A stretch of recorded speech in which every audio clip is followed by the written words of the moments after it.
Alam kamir, kekaguman ilahi mengarah pada iman dan rahmat. Saudara-saudari yang terkasih, The Hiki Story ini kisah tentang sejarah satu klan di Jepang abad ke-12, novel yang menarik. Saya dulu sering membawa ke sana kemari untuk dibaca, tetapi tidak pernah habis. Nah, kadang-kadang saya mengingat masa muda saya ketika saya bepergian naik kereta, ketika saya menunggu orang sakit di rumah sakit, ketika saya antri untuk berobat atau di tempat-tempat antrian. Saya seakan-akan membawa buku yang tebal-tebal, kemudian saya baca. Sebetulnya itu tidak serius. Saya ingat dulu saya munafik. Saya dianggap, wah hebat ini, terpelajar. Padahal hanya lihat-lihat orang-orang yang hebat. Kalau di jalan membaca, kalau sedang bepergian membaca. Wah, saya juga biar punya image saya ini kutu buku, saya ini terpelajar. Maka ini saya bawa kemana-mana. Juga buku-buku yang lain, entah itu tentang teater, entah kadang-kadang judulnya mencolok bahasa Inggris, supaya orang melihat saya membaca. Saya mengisi waktu dengan menanti mungkin antrian loket, menanti waktu sedang berobat, atau dalam perjalanan naik kereta. Itu saya selalu membaca. Padahal satu halaman pun masuk ke otak itu setengah mati karena konsentrasi ke sana kemari, goyang-goyang, masih mendengar orang bercerita, dan tentu saja yang dinikmati kemunafikan, merasa diri saya terpelajar. Munafik. Saudara-saudari yang terkasih, Injil hari ini bicara juga tentang kemunafikan. Yesus mengkritik orang-orang Farisi dan ahli-ahli kitab, juga mereka para pemimpin-pemimpin rumah ibadat. Yesus mengkritik kemunafikan mereka. Celakalah engkau, hai orang-orang Farisi, ahli-ahli Taurat, engkau pemimpin-pemimpin ibadat, karena engkau menutupi jalan masuk surga, tetapi engkau sendiri tidak masuk. Engkau hanya jendel atau berhenti menutupi pintu surga. Orang lain tertutup semua karena ajaran-ajaranmu. Celakalah engkau, hai orang Farisi, ahli-ahli Taurat. Celaka-celaka ini kira-kira 7 kali nanti, walaupun dalam bacaan hari ini tidak sampai 7 kali, tetapi totalnya 7 kali untuk menggambarkan betapa munafiknya orang-orang Farisi dan ahli-ahli Taurat dan juga para pemuka-pemuka agama. Mereka menutup orang lain, memberi beban-beban pada orang lain untuk masuk surga, tapi mereka sendiri tidak masuk. Mereka hanya di pintu untuk menutupi yang lain karena ajaran mereka yang menyesatkan. Mereka juga mengatakan, karena itu dikatakan oleh Yesus, celakalah kamu. Mereka mengatakan bahwa sumpah demi bait suci itu tidak dibenarkan, tetapi sumpah demi emas bait suci itu yang mengikat. Seakan-akan mereka bisa melepas orang-orang yang mengucapkan kaul, tetapi hanya untuk kepentingan sendiri. Tetapi ketika berhubungan dengan harta benda, dengan emas, dengan kekayaan di persembahan, mereka bisa mengatakan itu mengikat. Kamu harus memberi persembahan itu. Hai orang-orang munafik, yang penting harusnya adalah mezbahnya, bukan persembahan di atas mezbah itu. Yang penting adalah bait Allah, bukan emas yang ada di bait Allah. Karena engkau hanya memikirkan persembahan di atas mezbah dan juga emas di bait Allah, tidak memikirkan bait Allah, yaitu tempat bersemayam Dia, yaitu Tuhan sendiri.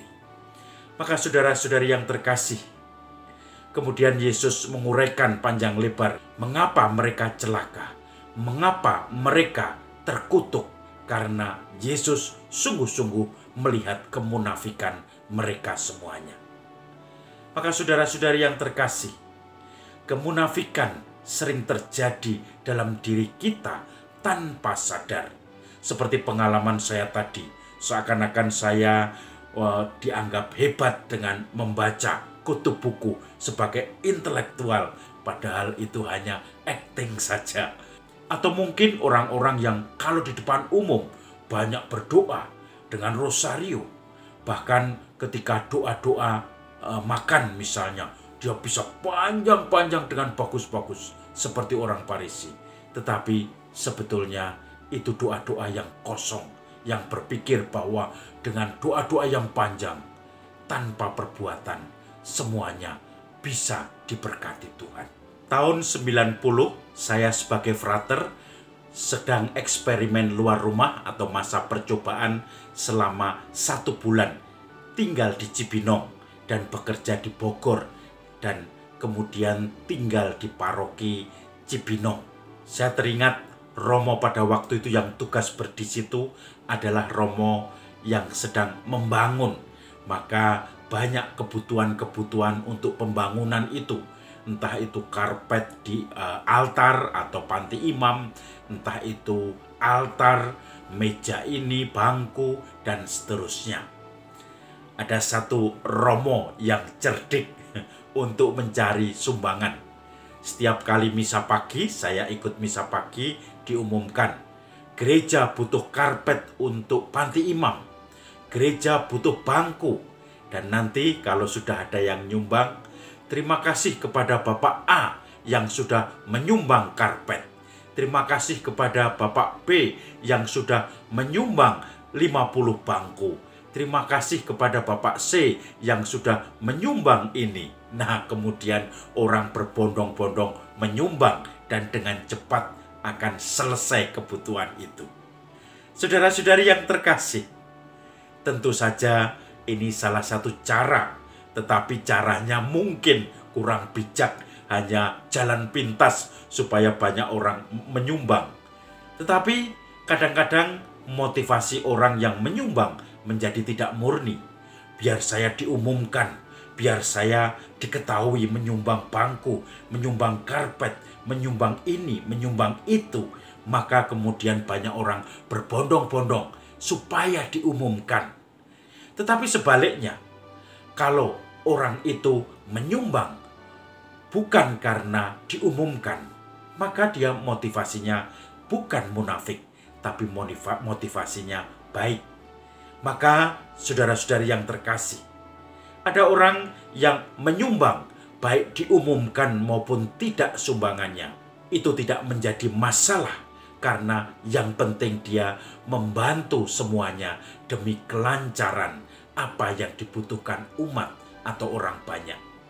Tetapi ketika orang menyumbang karena supaya diumumkan, kalau tidak diumumkan, saya tidak mau memberikan bantuan, misalnya itu, maka ini juga menjadi orang yang munafik.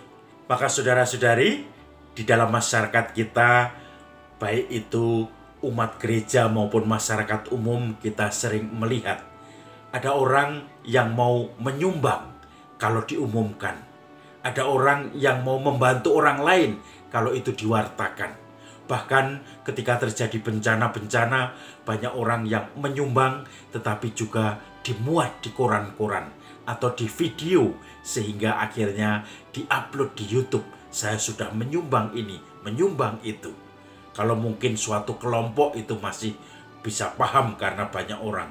Tetapi kalau pribadi dan mengatakan saya menyumbang ini, menyumbang itu, maka ini menjadi suatu kemunafikan ketika orang itu tidak mau menyumbang kalau tidak diumumkan. Nah, ini perbedaannya.